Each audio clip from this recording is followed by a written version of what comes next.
দক্ষিণ দিনাজপুর জেলার বালুরঘাট সদর শহর থেকে আবারও নতুন রিক্রুটমেন্ট বিজ্ঞপ্তি প্রকাশিত হয়ে গেল। বিজ্ঞপ্তি অনুসারে আপনারা কোন ডিপার্টমেন্টে কি কি পোস্টে আবেদন করতে পারবেন, আবেদন করবার জন্য কি কি এলিজিবিলিটি ক্রাইটেরিয়া লাগবে, সম্পূর্ণ ডিটেলস তথ্য থাকছে আজকের এই ভিডিওটিতে। ভিডিওটিকে স্কিপ না করে প্রথম থেকে শেষ পর্যন্ত মনোযোগ সহকারে দেখতে থাকুন। চ্যানেলে প্রথমবার হলে সাবস্ক্রাইব করে পাশের বেল আইকনটিকে বাজিয়ে রাখুন, কারণ দক্ষিণ দিনাজপুর জব রিলেটেড যে কোনো আপডেট এই চ্যানেলে পেয়ে যাবেন। তো চলুন ভিডিওটিকে শুরু করা যাক। তো বন্ধুরা, আমরা এখানে ভিজিট করেছি দক্ষিণ দিনাজপুর জেলার অফিসিয়াল পেজের লিঙ্ক থাকবে ডেসক্রিপশন বক্সে আপনাদের সুবিধার জন্য। এই পেজের রিক্রুটমেন্ট সেকশন আপনারা যখন আসবেন দেখবেন স্ক্রল করলে একটু নিচের দিকে একটি নতুন নোটিশ জারি হয়েছে। সেটা হচ্ছে office of the district legal service authority দক্ষিণ দিনাজপুর, মেমো নাম্বার এখানে শো করছে, অর্থাৎ ডিএলএসএ যে ডিপার্টমেন্ট, সেই ডিপার্টমেন্ট থেকে এই নোটিফিকেশন প্রকাশিত হয়েছে। নোটিফিকেশন অনুসারে কি কি পোস্টে আপনারা আবেদন জানাতে পারবেন সেগুলো আপনারা দেখে নিন। এখানে প্রথমে বলা হয়েছে notification advertisement for selection and engagement of 1 office assistant, clerk cum data entry operator অর্থাৎ টাইপিস্ট নেওয়া হচ্ছে, অ্যান্ড 1 পিওন এবং একটা পিওন পোস্টে নেওয়া হচ্ছে। ডিএলএসএ দক্ষিণ দিনাজপুর আন্ডার ডিএলএসএ।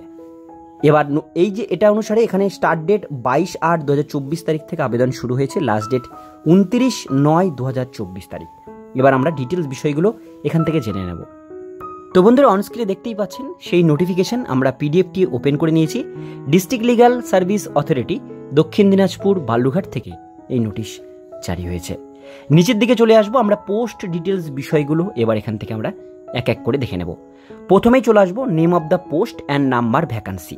এখানে দেওয়া আছে office assistant, clerk cum receptionist cum data entry operator অর্থাৎ টাইপিস্ট নেওয়া হচ্ছে একজন। এরপরে বলা আছে অফিস পিওন, মুন্সি বা অ্যাটেন্ডেন্ট পোস্টে ভ্যাকান্সি একজন, অর্থাৎ এই দুই ধরনের পোস্টে একটা একটা করে ভ্যাকান্সি কিন্তু এখানে দেওয়া হয়েছে। এইবার আমরা চলে আসবো নিচের দিকে ইম্পর্ট্যান্ট ডেটগুলো কিন্তু এখানে দেওয়া হয়েছে। যেমন ডেট অফ নোটিফিকেশন 22 তারিখে এটা নোটিফিকেশন কিন্তু প্রকাশিত হয়েছে। Last date for submission application 13/9/2024 তারিখ, অর্থাৎ আপনাদের এটা 13 তারিখে ফর্ম ফিল আপ কিন্তু এটা শেষ হবে, অর্থাৎ এই সামনের সেপ্টেম্বর মাসের 13 তারিখ পর্যন্ত আবেদন চলবে। এবং রিটেন এক্সামিনেশন আপনাদের হবে 29/9/2024 তারিখে। আপনাদের ইন্টারভিউ, স্কিল টেস্ট এবং প্রেফারেন্সি টেস্টের ডেট এখনও প্রকাশিত হয়নি। এবার আমরা দেখে নেব এটার জন্য এলিজিবিলিটি কন্ডিশন কি দেওয়া হয়েছে। এখানে বলা আছে এজ লিমিট। প্রথমে এজ লিমিট 1/1/2024 তারিখ অনুসারে ধরা হবে 18 থেকে 40 বছরের মধ্যে বয়স সীমা হতে হবে, এবং গভর্নমেন্ট রুলস অনুসারে আপনাদের ST/SC ওবিসিদের জন্য বয়সের ছাড় দেওয়া হয়েছে। এবার আমরা দেখে নেব এখানে আপনাদের office assistant, clerk cum typist, data entry অপারেটরের জন্য কোয়ালিফিকেশন কি লাগবে। এখানে বলা হচ্ছে এডুকেশন কোয়ালিফিকেশন অবশ্যই আপনাদের গ্র্যাজুয়েশন কমপ্লিট থাকতে হবে। Basic word pressing skill, ability operator computer and skill feed data, এই সমস্ত জিনিস জানতে হবে। এর সঙ্গে যেটা লাগবে সেটা হচ্ছে টাইপিং স্পিড লাগবে 40টা ওয়ার্ড পার মিনিট আপনাদের করতে হবে। Ability to take detection entry data কিন্তু আপনাদের এন্ট্রি করতে হবে। ফাইল মেনটেনেন্স এবং প্রসেসিং নলেজ থাকতে হবে। এক্সিলেন্ট ভার্বাল এবং রিটেন কমিউনিকেশন স্কিল থাকতে হবে। Word and data processing ability থাকতে হবে। Ability to work telecommunication system অর্থাৎ telephone, xerox machine, fax machine, switchboard, এই সমস্ত জিনিস চালাতে জানতে হবে। এইবার চলে আসবো নিচের দিকে। দ্বিতীয় পোস্ট হচ্ছে অফিস পিওন অর্থাৎ মুন্সি বা অ্যাটেন্ডেন্ট। এখানে হি মাস্ট হ্যাভ, অর্থাৎ প্রত্যেকটি পোস্টের জন্য ছেলে মেয়ে সবাই আবেদন করতে পারে।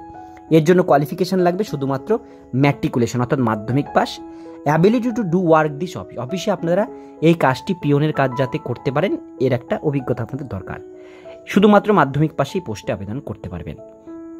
এবার কি ধরনের কাজ করতে হবে সেই সমস্ত জিনিস নিচে এখানে মেনশন করে দেওয়া হয়েছে।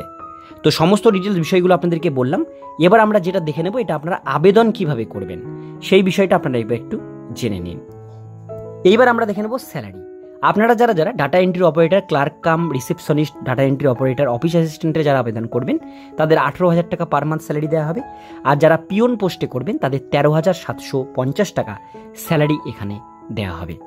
এইবার আমরা দেখে নেব হাউ টু অ্যাপ্লাই। এখানে বলা যে the standard form of application annex with this notification shall be used for applying the above said পোস্টে self attested education qualification certificate, experience certificate, 2 recent colour passport size photo, সমস্ত কিছু documents আপনাদের attach করতে হবে ফর্মের সাথে।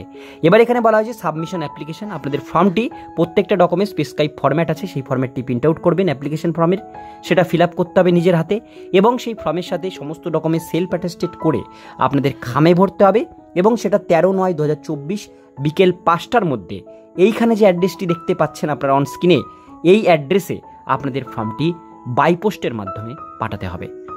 এইবার যাদের যাদের সিলেবাসের দরকার তাদের সিলেবাসও দেওয়া আছে। অফিস অ্যাসিস্ট্যান্ট ক্লার্ক টাইপিস্টের জন্য ইংলিশ বেঙ্গলি এইচএস লেভেলের কোশ্চিন থাকবে, ম্যাথ থাকবে, মেট্রিক লেভেল অর্থাৎ 10th লেভেলের, reasoning, GK, Indian constitution, Indian history, basic knowledge, এই সমস্ত জিনিস এবং কম্পিউটারের উপরে কোশ্চিন থাকবে। পিওন পোস্টের জন্য ইংলিশ বেঙ্গলি ম্যাট্রিক লেভেলের থাকবে, মাধ্যমিক ম্যাথ থাকবে ম্যাট্রিক লেভেলের, রিজনিং, জিকে, ইন্ডিয়ান সেম একই, কিন্তু এটা মাধ্যমিক লেভেলের কোশ্চিন হবে, ওখানে কিছু এইচএস লেভেলের কোশ্চিন আছে।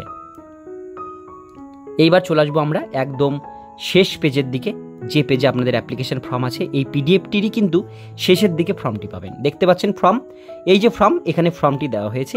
অ্যাপ্লিকেশন ফর দ্য পোস্টের নাম লিখবেন এবং এখানে ছবি লাগাতে হবে, সেলফ অ্যাটেস্টেড করতে হবে এবং পুরো ফর্মটা ইংলিশে ক্যাপিটাল লেটারে পরিষ্কার পরিচ্ছন্নভাবে ফিল আপ করবেন, কোনো রকম কাটাকাটি ফর্মের মধ্যে করবেন না। 2টো পাতার ফর্ম আছে, লাস্টে এখানে সিগনেচার করতে হবে, ডেট প্লেস বসাতে হবে এবং এর পরের পেজ যেটা আছে সেটা হচ্ছে এখানে অ্যাডমিট কার্ডের জন্য একটা পেজ দেওয়া হয়েছে। এই পেজটাও কিন্তু আপনারা, এটা অফিস ইউজের জন্য, এগুলো আপনারা বাদ দিয়ে করবেন, এগুলো করবেন না। নিচের দিকে এখানে কোন পোস্টে আবেদন করছেন, নাম, ফাদার্স নেম, এগুলো করবেন, এখানে একটা ফটো লাগিয়ে দেবেন, সাইন সিগনেচার, এই ডেট অফ বার্থ এবং অ্যাড্রেস এগুলো লিখে দিতে হবে। তো পুরো ফর্মটা সম্পর্কে ডিটেলস বিষয়গুলো আপনাদের সাথে শেয়ার করলাম। আপনারা এটা দক্ষিণ দিনাজপুর জেলার যে কোনো জায়গা থেকে এটা আপনারা আবেদন করতে পারেন। এটাই ছিল আজকের মূল ভিডিওটিকে কেমন লাগলো অবশ্যই কমেন্টে জানাবেন, ভালো লাগলে লাইক করবেন। এরকমই নিত্য নতুন আপডেট পেতে গেলে চ্যানেলটিকে সাবস্ক্রাইব করে পাশের বেল আইকনটিকে অবশ্যই বাজিয়ে রাখবেন।